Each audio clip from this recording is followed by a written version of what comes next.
Did you know that hasty pudding was once a New England staple served at almost any meal, either hot or cooled, then fried? Oh, and just what was a Yankee Doodle? And why did Leslie retreat? I'll answer all these questions, plus share about a famous painting in Marblehead City Hall and how the American Revolution almost started in Salem, Massachusetts, on today's episode of Making a Mess with the Yankee Camper.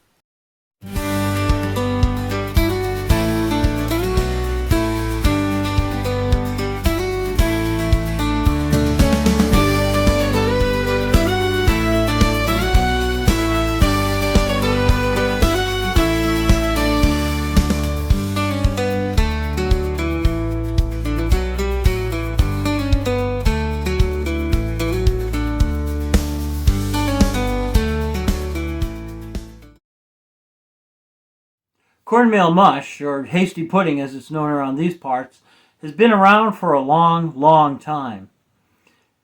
As a matter of fact, my Yankee cookbook has a recipe for hasty pudding in it, and it includes 3 ingredients: cornmeal, dash of salt, and boiling water. We're going to make it a little more sophisticated, a little bit more palatable. So these are the ingredients we're going to use in our mess kit for our Making a Mess series, hasty pudding. First thing we're going to need is 1/4 cup of ground cornmeal. We'll just add that into a plastic bag.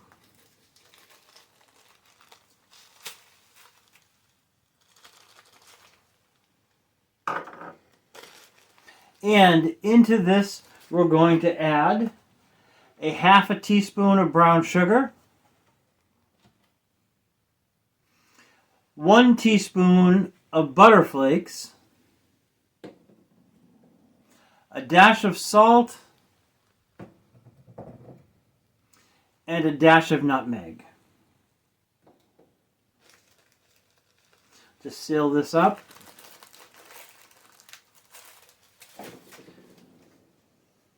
The other thing we're going to want to make it really a traditional New England meal is some maple syrup.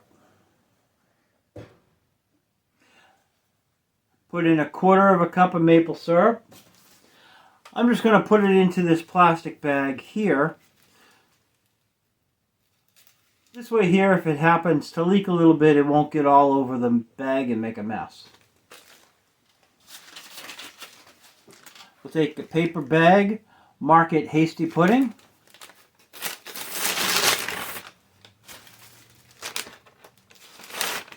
Insert our hasty pudding mix and our maple syrup. Seal that up. And I'll see you in the cabin. The tune of Yankee Doodle likely predates the lyrics with which we are familiar today. The original words are said to have been written by a British military doctor poking fun at the New England colonial militiamen, who were a bit rough around the edges. The Yankee Doodle, or American Pretender, is stated as riding a pony in place of a high-status horse. He then adds a feather to his hat and presumes that he is now quite fashionable. You see, macaroni was not eaten in England, but the sons of well-to-do aristocrats would go on a grand tour of Europe, once coming of age, and would eat the pasta in Italy. So anything of highbrow society could be negatively termed as being macaroni. Initially intended as pejorative, by the time of the American Revolution, colonists had adopted the tune as a reminder that the British soldiers thought that Washington's army was subpar and easily defeated.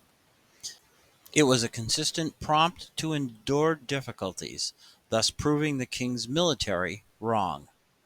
Legend says that on April 19th, 1775, the marching British Fife and Drum Corps played Yankee Doodle as a taunt to the townspeople while on their way toward Concord, Mass, to seize several cannon in possession of the rebel colonists.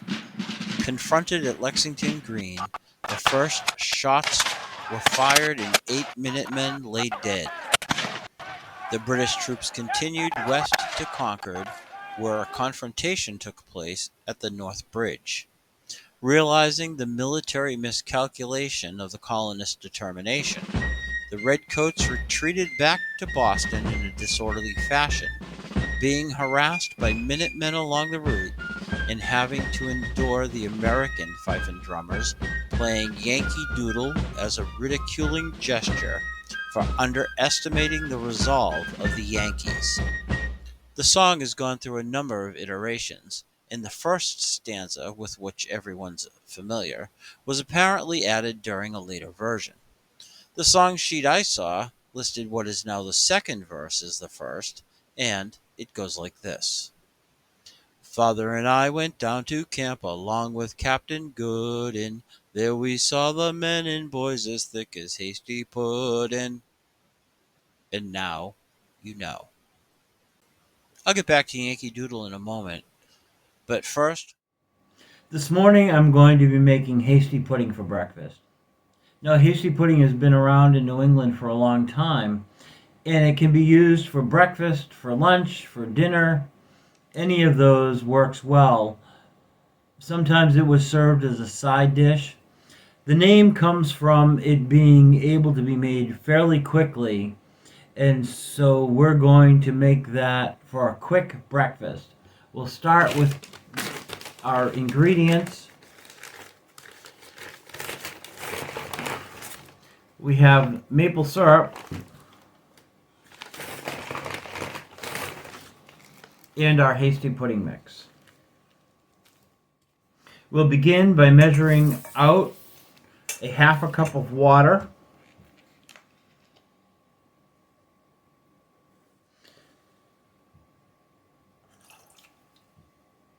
Add that to our pot. We'll light the stove.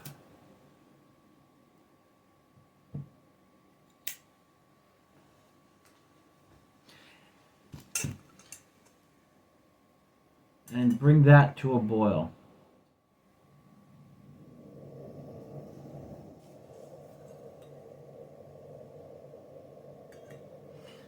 That'll probably take a minute or so to bring up to a boil, and I'll be back.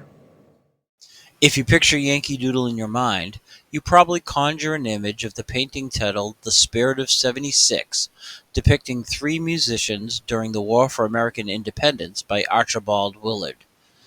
And this isn't without good reason, for the artist actually titled it Yankee Doodle when he created it for the nation's 100-year celebration in Philadelphia.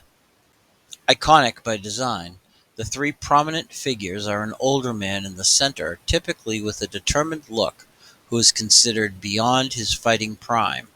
The fifer, wearing a bandage on his head to indicate that he's seen action and been wounded, as well as a young boy glancing at the older man, seeking assurance that his action aligns with the spirit. In the background is a stars and stripes with one of the soldiers urging the rest forward.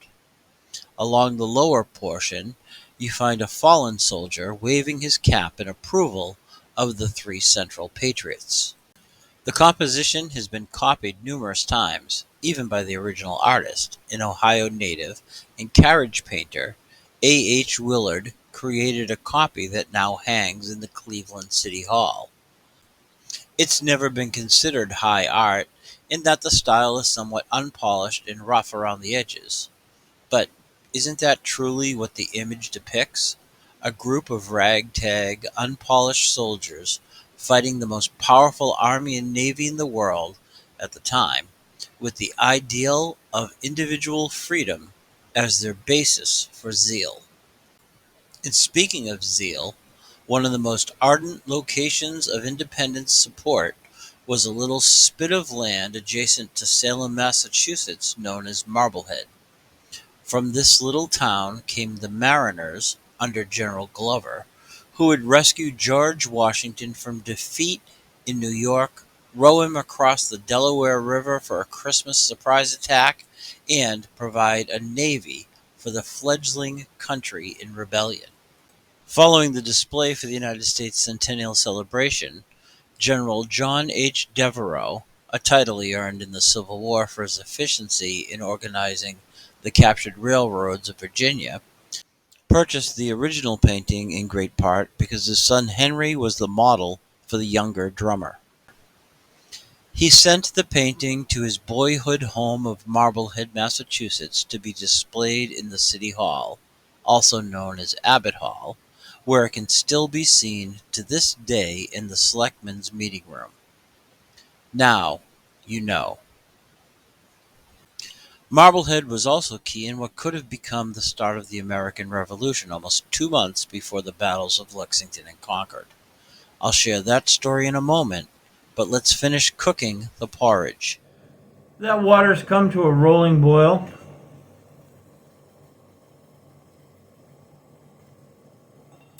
I'm going to use my small spatula. I'm going to reduce the heat and then add the cornmeal mixture right into the water.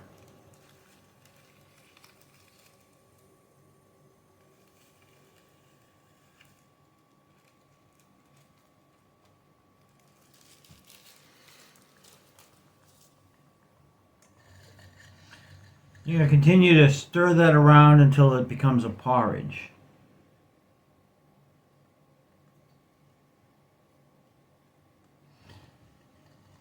As it heats, it'll thicken.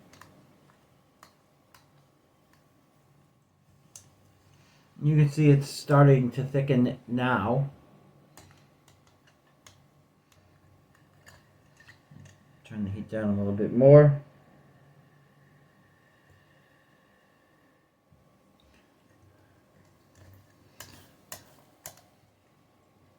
That will continue to thicken as it heats, absorbing all of that water. You want to make sure you get all of the cornmeal mixed in. Now, as I've mentioned in the past, I'm not a big fan of oatmeal. This is a very nice alternative for a hot breakfast. Very easy, lightweight.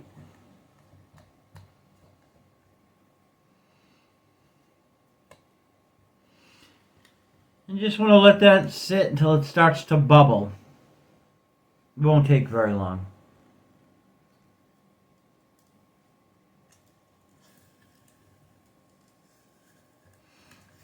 Careful not to scorch the bottom.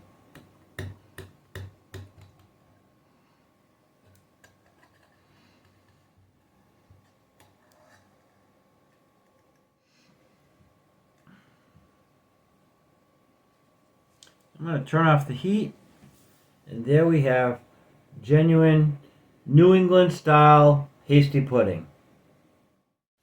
After the Sons of Liberty dumped British tea into Boston Harbor in protest of unfair taxes, the government closed the city to trade and replaced the civilian governor of Massachusetts, Thomas Hutchinson, with a military one, General Gage. It was the general's objective to quell the rebellious colonists and bring them into line as good British citizens. His arrival had the opposite effect. Those favoring independence understood that a war would most likely be required, and to be effective, artillery was necessary. During 1774, those against the government began to gather the necessary implements of war, including gunpowder and cannons.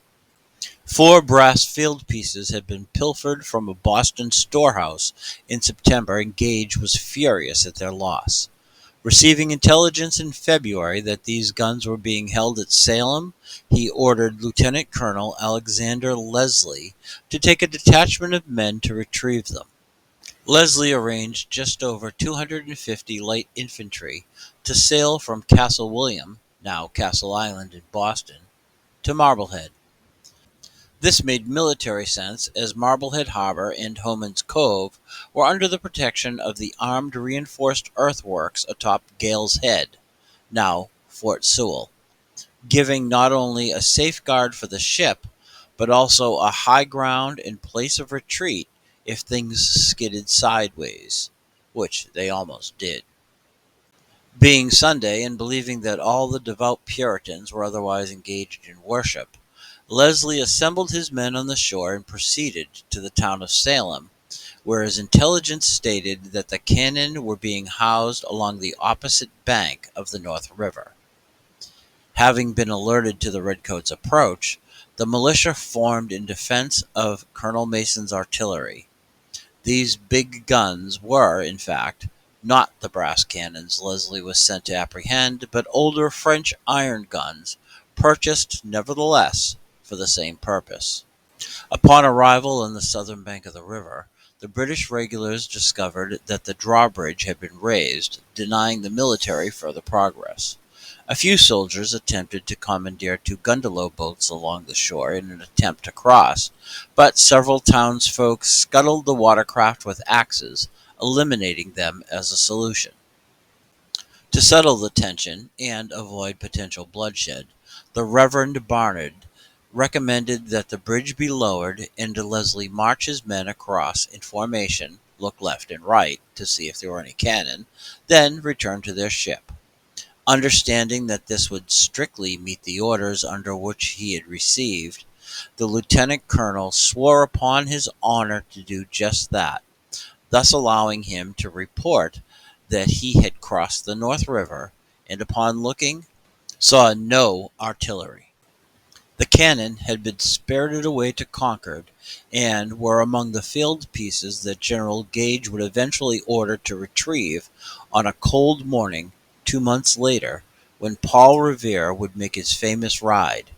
But for now, the Yankee Doodles had just barely been ahead of the King's men. Now you know. Well, I'm not sure about you, but I'm ready for breakfast. I'm going to plate this up.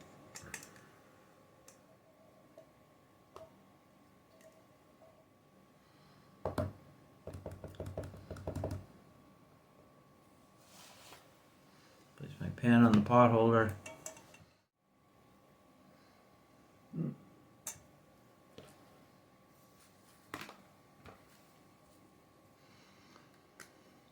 Add my maple syrup.